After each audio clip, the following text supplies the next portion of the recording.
Okay, चलिए सीधे मुद्दे पर आते हैं। आजकल रिटेल इन्वेस्टर्स के लिए ना एक बहुत बड़ी दुविधा है। मार्केट में एक के बाद एक साथ इतने सारे आईपीओज आ रहे हैं।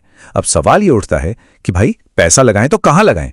तो इसी उलझन को थोड़ा सा दूर करने के लिए आज हम फोकस करेंगे एक खास कंपनी पर जिसका नाम है गॉडियम आईवीएफ। देखते हैं कि क्या इस कंपनी में इन्वेस्ट करना वाकई में अक्लमंदी का सौदा है या नहीं। देखिए, गॉडियम, क्लीन मैक, श्रीराम, मतलब एक ही टाइम फ्रेम में इतने सारे आईपीओज आपस में टकरा रहे हैं और इससे ना इन्वेस्टर्स के लिए फंडिंग का डिलेमा खड़ा हो जाता है। एक बड़ी कंफ्यूजन है।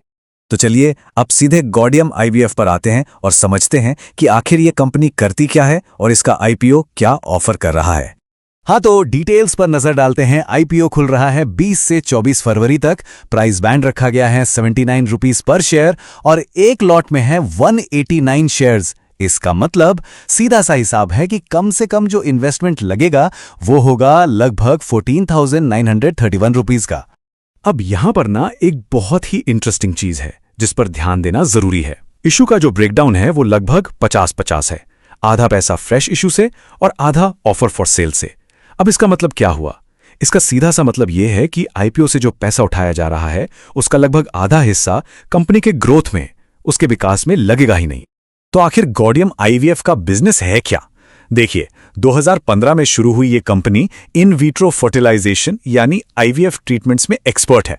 और ये सिर्फ भारत के अलग अलग स्टेट्स में ही नहीं बल्कि अमेरिका, यूके, कनाडा जैसे देशों से आने वाले मरीजों को भी सर्विस देती है। और आजकल की लाइफस्टाइल को देखते हुए इस इंडस्ट्री में ग्रोथ का पोटेंशियल तो ये बात साफ है, काफी बड़ा है। इनका काम करने का तरीका भी काफी यूनिक है। ये हब एंड स्पोक मॉडल पर चलते हैं। इसको ऐसे समझिए कि इनके 7 मेन सेंटर्स हैं जिनको ये हब कहते हैं और ये 7 हब्स 28 छोटे छोटे स्पोक सेंटर्स को सपोर्ट करते हैं। इस मॉडल की वजह से ही इनको तेजी से एक्सपैंड करने में यानी फैलने में काफी मदद मिलती है। ठीक है, बिजनेस मॉडल तो काफी सॉलिड लग रहा है, पर क्या नंबर्स भी उतने ही सॉलिड हैं? चलिए अब इनकी बैलेंस शीट पर एक नजर डालते हैं। और यहां देखिए, एसेट ग्रोथ काफी इंप्रेसिव है। सिर्फ 3 साल के अंदर कंपनी के एसेट्स लगभग 3 गुना हो गए हैं। FY22 में 51 करोड़ से बढ़कर अब 106 करोड़ तक पहुंच गए हैं। यह साफ साफ दिखाता है कि एक्सपेंशन कितनी तेजी से हो रहा है। और फाइनेंशियल हाइलाइट्स भी काफी अच्छे हैं। पहली बात, ये एक प्रॉफिटेबल कंपनी है जिसके पीएटी मार्जिन्स यानी प्रॉफिट मार्जिन्स करीब 25% है, जो काफी अच्छा है। दूसरी बात, इस साल के पहले 6 महीने का रेवेन्यू ही पिछले पूरे साल के बराबर हो चुका है। और तीसरी चीज, प्रोमोटर की होल्डिंग 71% है, जो कि एक बहुत ही स्ट्रांग साइन माना जाता है। लेकिन एक सवाल यहां पर उठता है, अगर सब कुछ इतना ही अच्छा है तो पिछले साल कंपनी के रिजर्व्स कम क्यों हो गए? यहां कुछ तो इंटरेस्टिंग है। इसका कारण यह है, आईपीओ आने से ऐन पहले प्रमोटर्स को एक भारी भरकम डिविडेंड दिया गया था। वैसे ये प्री आईपीओ प्रैक्टिस काफी कॉमन है, लेकिन यह जानना जरूरी है कि रिजर्व्स का पैसा गया कहां। अब आते हैं सबसे जरूरी बात पर, वैल्यूएशन। कंपनी की प्राइस टू बुक वैल्यू लगभग 12 है और एनालिस्ट का मानना है कि एक इतनी छोटी कंपनी के लिए यह वैल्यूएशन थोड़ा सा महंगा, मतलब हाई साइड पर लग सकता है।